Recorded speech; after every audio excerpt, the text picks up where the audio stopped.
म्हज्या भयणीनो आनी भावांनो, जेजू विशीं आमी दर वर्सा ताच्या जिविताचेर आमी नदर मारता, ताच्या जिवितांतल्यो घडी आमी मनन करता, शर्मा आयकता. पूण हाचो परिणाम आमचेर कितें म्हणून जाता तो तुमीच जाणात. अशें म्हणलेलें आसा की आमी सगळीं जाणां हे स्थितींत आसता, न्हिदलोलीं न्हिदलोलीं, उठलेलीं पूण न्हिदलोलीं, आनी उठलेलीं उठलेलीं. आतां आमी हांगसर आयलीं म्हणटोच आमी घोडेक न्हिदेनूच आसत, पूण आमी हांगसर हाजीर आसा. आमची चिंतनां आनीक हिंचोर आसात. आमी खरेपणी हांगसर हाजीर ना. उठलेलीं ती सारकीं हांगसरूच हाजीर आसतात. उठलेलीं ती हांगसर हाजीर आसून कितें म्हणलां तें सगळें आयकून ताचो परिणाम तांचेर जाता, आनी हे परी तांचें जिवीत ती देवाच्या हातान घालून तें जिवंक लागतात. नाजाल्यार उठलेलीं पूण न्हिदलोलीं आसत तर हें आमचें सगळें घडना. आमी वयल्या वयरूच जियेता. खरेपणी हाचो देवाच्या उतराचो परिणाम आमचेर जावंक ना. आमकां जाय पळय तें आमी ताचेर म्हणल्यार समजणी घालता. आनी न्हिदलोलीं आसात तीं हांगसर येना, आपणाक जाय पळय तशीं करतात, आनी हे भशेन तांचें जिवीत ती सादतात. तर आयज आमी कितें पळयता? आयज आमकां अशें सांगलां, आमी जेजू सवे मेल्यांत आमच्या बावतिजमा वयली, आनी ताचे सवे आमी पुनर्जिवन जाल्या. हें तर आमी समजत जाल्यार आमचें जिवीत जेजूच्या जिवितान लिपलोलें आसा म्हणून आयज कळीत जालेलें आसा आमकां. हें तुमी आयकलां आसतलें दुसऱ्या वाचपाक. आनी हें सगळें घडच्याक देवूच आमकां निवडून काडटा म्हणून पयल्या वाचपान सांगलां. पळयात, आपल्या पुताक ताणें धाडलो. ह्या दिसांनी आमी ताचे जिविताचेर मनन केलेलें आसा. तो सदांच बापाक हाजीर आसलेलो. तो न्हिदेंत नासलेलो, तो जागो आसलेलो, आनी ह्या जागेंत तो सदांच बापायक सगळे सुवातेर अणभवतालो. आनी बापा सगळें आपलें जिवीत आसा ते भाशेन जिवंक तो आपलें जिवीत ताका समर्पितालो. आनी हाका लागून आमी पयल्या वाचपान आयकलां की जेजू सवें देवाचो पवित्र आत्मा आसलेलो, आनी ताचें बरेंपण तो उतरांनी कन्यांनी चालीत करीत आसलो. पूण हाचो परिणाम कितें? जीं कोण दुयेंत आसात, म्हणजे न्हिदलेलीं आसात आनी पातकान जियेतात, म्हणजे देवाक ती हाजीर ना, तांकां तो बरेंपण दाखयता. तो फुडाकार घेता. खूब फाटीं आमी पळयलां की जेजू फुडाकार घेता आनी ताका बरो करता. वोच तो पुनर्जिवन जेजू आमच्यान अणभवूंक जाता, कित्याक ताणें आमकां निवडलेलीं आसा आनी आमी जागृत जावंक जाय वदीक आनी वदीक. ते कांय जाणांचें हांव तुमकां सांगतां. एकल्याक बागयोन फ्रांसीस शावेर सपनांत दिश्टी पडलो, आनी ताका तो म्हणूंक लागलो, तूं बरो जातलो. ताका कांक्रो जाल्लो. वो हांगसर एक पाटी आयिल्लो, पूण येवन गेल्लो, पूण ताचो कांय परिणाम जावंक नासलेलो. पूण आतां तो काजारी, बिजनेस चलता, सगळें आसा, पूण ताका कांक्रो जाल्लो पोटाचो. आनी ह्या भावार्थान तो दोतोराशी गेलो. दोतोरान ऑपरेशन कितें केलें आनी तो सारको बरो जालो. इतलो पेरीग आसलेलो.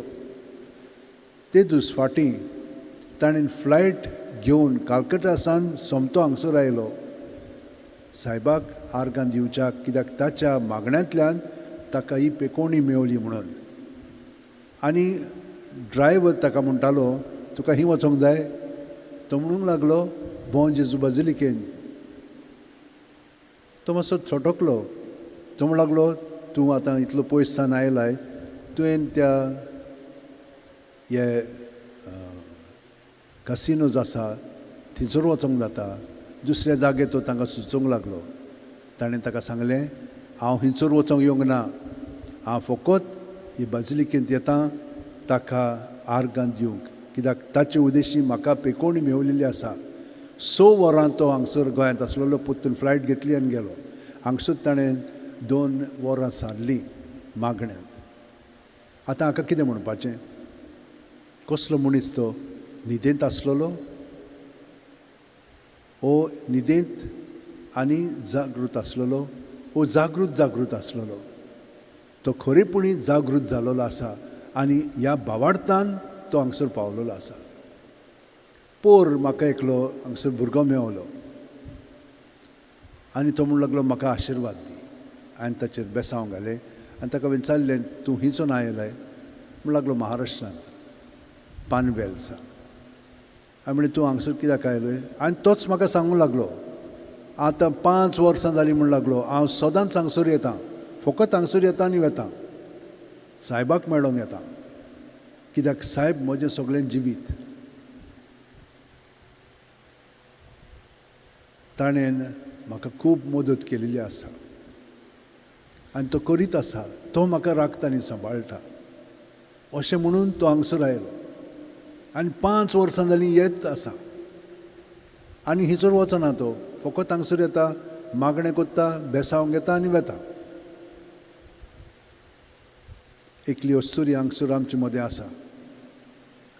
कोंकणी ती, क्रिस्तांव न्हय, पूण दर वेळा ती मिसाक येता.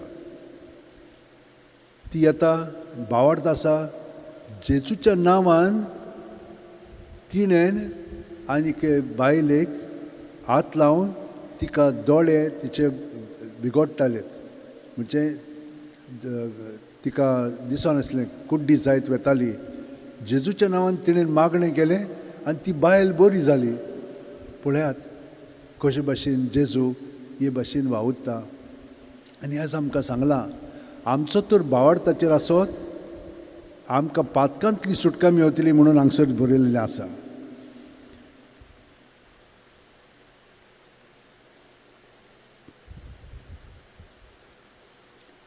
म्हणटोच आमी हे भाशेन जेजूचेर विस्वास दवरीत तर आमचें सगळें जिवीत देवा सारकें घडोवन येतलें. ताचेर विस्वास दवरतात ती सगळीं ताच्या नांवान पातकांचें बोगसणें जोडटात म्हूण सगळे प्रवादी ताकाच साक्षी दितात. म्हणटच पळयात आमच्या जिवितान अशें घडोवंक शकता. आनिकूय सुबेज, कित्याक आमकां देवान कितलें दिलेलें आसा, पूण आमी जागृत आसा की न्हिदलोलीं आसा? म्हज्या भयणीनो आनी भावनो, हांव सदांच जेजून आमकां सांगलां तें तुमचेर हांव थापीत आसा.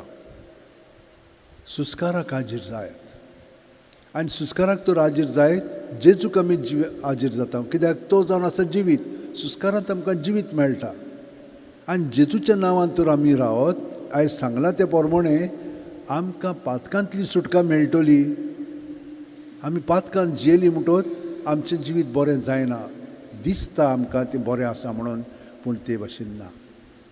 हें जाणो आमी, पूण कित्याक म्हणून आमी हे भाशेन करिना. आनी हांव तुमकां सदांच म्हणटा जेजूक पळयात.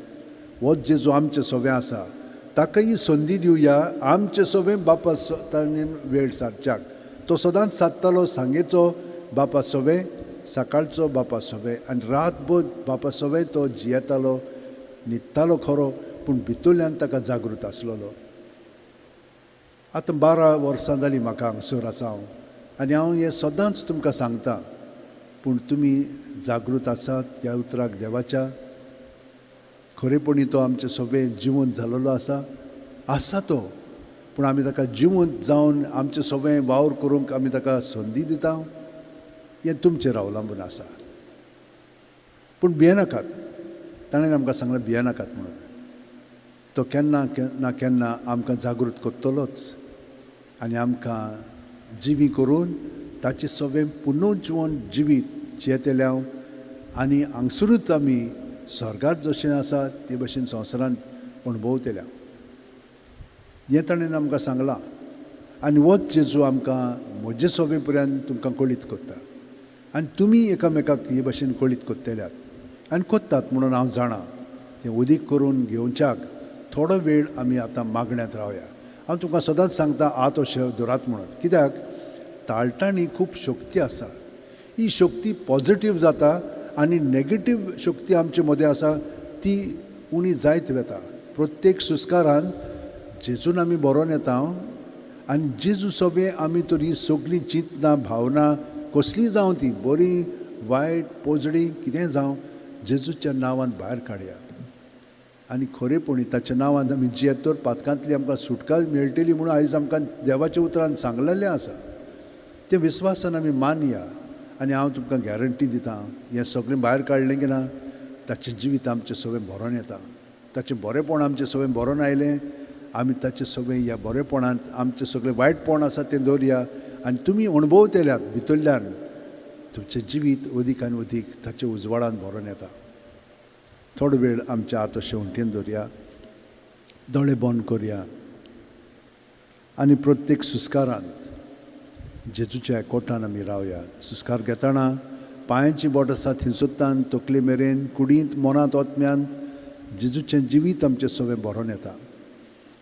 ताचें जिवीत आमचें सगळें आसा, आमचें जिवीत ताचें सगळें आसा, आमचें सगळें भितरलें ताचें सगळें आसा म्हणटच तें ताच्या नांवान भायर काडया.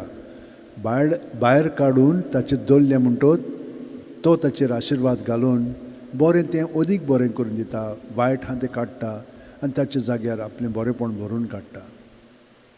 हो अणभव आमी घेवया आनी रातची 5 मिनट हे भाशेन करीत आनी सकाळची उठली म्हणटच 5 मिनट हे भाशेन करीत तर आख्खी रात आमची मागण्याची जातली. आनी जशे भाशेन आमी मोबायल चार्ज करून घालता ते भाशेन जेजून आमी चार्ज जातले. आमचें जिवीत ताच्या जिवितांत आसा, ताच्या जिवितांत लिपलोलें आसा. हें आमकां आयज कळीत केलेलें आसा. आयकलां आमी पूण तें आतां आमी जागृतायेन जिवोया.